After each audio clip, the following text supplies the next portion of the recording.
ತಮಿಳುನಾಡಿನ ರಾಜಕೀಯ ಇತಿಹಾಸದಲ್ಲಿ ದಳಪತಿ ವಿಜಯ್ ಅವರ ತಮಿಳಗ ವೆಟ್ರಿ ಕಳಗಂ ಪಕ್ಷದ ಭರ್ಜರಿ ಜಯ ಹೊಸ ಸಂಚಲನ ಮೂಡಿಸಿದೆ.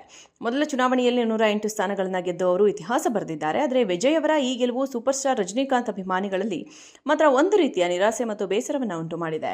ದಳಪತಿ ವಿಜಯ್ ಅವರು ತಮ್ಮ ಸಿನಿಮಾ ವೃತ್ತಿ ಜೀವನದ ಉತ್ತುಂಗದಲ್ಲಿರುವಾಗಲೇ ರಾಜಕೀಯ ಪ್ರವೇಶಿಸುವ ಧೈರ್ಯ ಮಾಡಿದ್ರು. ಇದಕ್ಕಾಗಿ ಅವರು ಚಿತ್ರರಂಗವನ್ನೇ ತೊರೆಯಲು ನಿರ್ಧರಿಸಿದರು. 2026ರ ಚುನಾವಣೆಯಲ್ಲಿ ಅವರ ಪಕ್ಷ 108 ಸ್ಥಾನಗಳನ್ನು ಗೆದ್ದಿದ್ದು ವಿಜಯ್ ಮುಖ್ಯಮಂತ್ರಿಯಾಗುವುದು ಈಗ ಬಹುತೇಕ ಖಚಿತವಾಗಿದೆ. ವಿಜಯ್ ಫ್ಯಾನ್ ಬೇಸ್ ಇರುವಾಗಲೇ ರಾಜಕೀಯಕ್ಕೆ ಬಂದಿದ್ದು ಅವರಿಗೆ ಪ್ಲಸ್ ಪಾಯಿಂಟ್ ಆಯಿತು ಎಂಬುದು ವಿಶ್ಲೇಷಕರ ಅಭಿಪ್ರಾಯವಾಗಿದೆ. ತಮಿಳುನಾಡಿನ ರಾಜಕೀಯ ಇತಿಹಾಸದಲ್ಲಿ ದಳಪತಿ ವಿಜಯ್ ಅವರ ತಮಿಳಗ ವೆಟ್ರಿ ಕಳಗಂ ಪಕ್ಷದ ಭರ್ಜರಿ ಜಯ ಹೊಸ ಸಂಚಲನ ಮೂಡಿಸಿದೆ. ಮೊದಲ ಚುನಾವಣೆಯಲ್ಲಿ 108 ಸ್ಥಾನಗಳನ್ನು ಗೆದ್ದು ಅವರು ಇತಿಹಾಸ ಬರೆದಿದ್ದಾರೆ. ಆದರೆ ವಿಜಯ್ ಅವರ ಈ ಗೆಲುವು ಸೂಪರ್ ಸ್ಟಾರ್ ರಜನಿಕಾಂತ್ ಅಭಿಮಾನಿಗಳಲ್ಲಿ ಮಾತ್ರ ಒಂದು ರೀತಿಯ ನಿರಾಸೆ ಮತ್ತು ಬೇಸರವನ್ನು ಉಂಟು ಮಾಡಿದೆ. ದಳಪತಿ ವಿಜಯ್ ಅವರು ತಮ್ಮ ಸಿನಿಮಾ ವೃತ್ತಿ ಜೀವನದ ಉತ್ತುಂಗದಲ್ಲಿರುವಾಗಲೇ ರಾಜಕೀಯ ಪ್ರವೇಶಿಸುವ ಧೈರ್ಯ ಮಾಡಿದ್ರು. ಇದಕ್ಕಾಗಿ ಅವರು ಚಿತ್ರರಂಗವನ್ನೇ ತೊರೆಯಲು ನಿರ್ಧರಿಸಿದರು.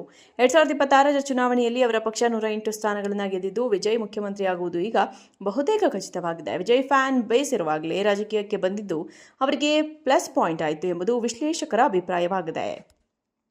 ತಮಿಳುನಾಡಿನ ರಾಜಕೀಯ ಇತಿಹಾಸದಲ್ಲಿ ದಳಪತಿ ವಿಜಯ್ ಅವರ ತಮಿಳಗ ವೆಟ್ರಿ ಕಳಗಂ ಪಕ್ಷದ ಭರ್ಜರಿ ಜಯ ಹೊಸ ಸಂಚಲನ ಮೂಡಿಸಿದೆ.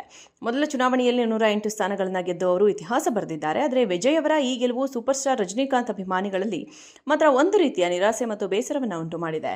ದಳಪತಿ ವಿಜಯ್ ಅವರು ತಮ್ಮ ಸಿನಿಮಾ ವೃತ್ತಿ ಜೀವನದ ಉತ್ತುಂಗದಲ್ಲಿರುವಾಗಲೇ ರಾಜಕೀಯ ಪ್ರವೇಶಿಸುವ ಧೈರ್ಯ ಮಾಡಿದ್ರು. ಇದಕ್ಕಾಗಿ ಅವರು ಚಿತ್ರರಂಗವನ್ನೇ ತೊರೆಯಲು ನಿರ್ಧರಿಸಿದರು.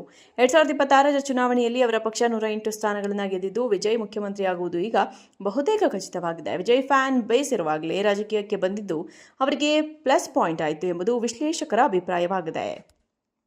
ತಮಿಳುನಾಡಿನ ರಾಜಕೀಯ ಇತಿಹಾಸದಲ್ಲಿ ದಳಪತಿ ವಿಜಯ್ ಅವರ ತಮಿಳಗ ವೆಟ್ರಿ ಕಳಗಂ ಪಕ್ಷದ ಭರ್ಜರಿ ಜಯ ಹೊಸ ಸಂಚಲನ ಮೂಡಿಸಿದೆ. ಮೊದಲ ಚುನಾವಣೆಯಲ್ಲಿ 108 ಸ್ಥಾನಗಳನ್ನು ಗೆದ್ದು ಅವರು ಇತಿಹಾಸ ಬರೆದಿದ್ದಾರೆ. ಆದರೆ ವಿಜಯ್ ಅವರ ಈ ಗೆಲುವು ಸೂಪರ್ ಸ್ಟಾರ್ ರಜನಿಕಾಂತ್ ಅಭಿಮಾನಿಗಳಲ್ಲಿ ಮಾತ್ರ ಒಂದು ರೀತಿಯ ನಿರಾಸೆ ಮತ್ತು ಬೇಸರವನ್ನು ಉಂಟು ಮಾಡಿದೆ. ದಳಪತಿ ವಿಜಯ್ ಅವರು ತಮ್ಮ ಸಿನಿಮಾ ವೃತ್ತಿ ಜೀವನದ ಉತ್ತುಂಗದಲ್ಲಿರುವಾಗಲೇ ರಾಜಕೀಯ ಪ್ರವೇಶಿಸುವ ಧೈರ್ಯ ಮಾಡಿದ್ರು. ಇದಕ್ಕಾಗಿ ಅವರು ಚಿತ್ರರಂಗವನ್ನೇ ತೊರೆಯಲು ನಿರ್ಧರಿಸಿದರು. 2026ರ ಚುನಾವಣೆಯಲ್ಲಿ ಅವರ ಪಕ್ಷ 108 ಸ್ಥಾನಗಳನ್ನು ಗೆದ್ದಿದ್ದು ವಿಜಯ್ ಮುಖ್ಯಮಂತ್ರಿಯಾಗುವುದು ಈಗ ಬಹುತೇಕ ಖಚಿತವಾಗಿದೆ. ವಿಜಯ್ ಫ್ಯಾನ್ ಬೇಸ್ ಇರುವಾಗಲೇ ರಾಜಕೀಯಕ್ಕೆ ಬಂದಿದ್ದು ಅವರಿಗೆ ಪ್ಲಸ್ ಪಾಯಿಂಟ್ ಆಯಿತು ಎಂಬುದು ವಿಶ್ಲೇಷಕರ ಅಭಿಪ್ರಾಯವಾಗಿದೆ. ತಮಿಳುನಾಡಿನ ರಾಜಕೀಯ ಇತಿಹಾಸದಲ್ಲಿ ದಳಪತಿ ವಿಜಯ್ ಅವರ ತಮಿಳಗ ವೆಟ್ರಿ ಕಳಗಂ ಪಕ್ಷದ ಭರ್ಜರಿ ಜಯ ಹೊಸ ಸಂಚಲನ ಮೂಡಿಸಿದೆ. ಮೊದಲ ಚುನಾವಣೆಯಲ್ಲಿ 108 ಸ್ಥಾನಗಳನ್ನು ಗೆದ್ದು ಅವರು ಇತಿಹಾಸ ಬರೆದಿದ್ದಾರೆ. ಆದರೆ ವಿಜಯ್ ಅವರ ಈ ಗೆಲುವು ಸೂಪರ್ ಸ್ಟಾರ್ ರಜನಿಕಾಂತ್ ಅಭಿಮಾನಿಗಳಲ್ಲಿ ಮಾತ್ರ ಒಂದು ರೀತಿಯ ನಿರಾಸೆ ಮತ್ತು ಬೇಸರವನ್ನು ಉಂಟು ಮಾಡಿದೆ. ದಳಪತಿ ವಿಜಯ್ ಅವರು ತಮ್ಮ ಸಿನಿಮಾ ವೃತ್ತಿ ಜೀವನದ ಉತ್ತುಂಗದಲ್ಲಿರುವಾಗಲೇ ರಾಜಕೀಯ ಪ್ರವೇಶಿಸುವ ಧೈರ್ಯ ಮಾಡಿದ್ರು. ಇದಕ್ಕಾಗಿ ಅವರು ಚಿತ್ರರಂಗವನ್ನೇ ತೊರೆಯಲು ನಿರ್ಧರಿಸಿದರು.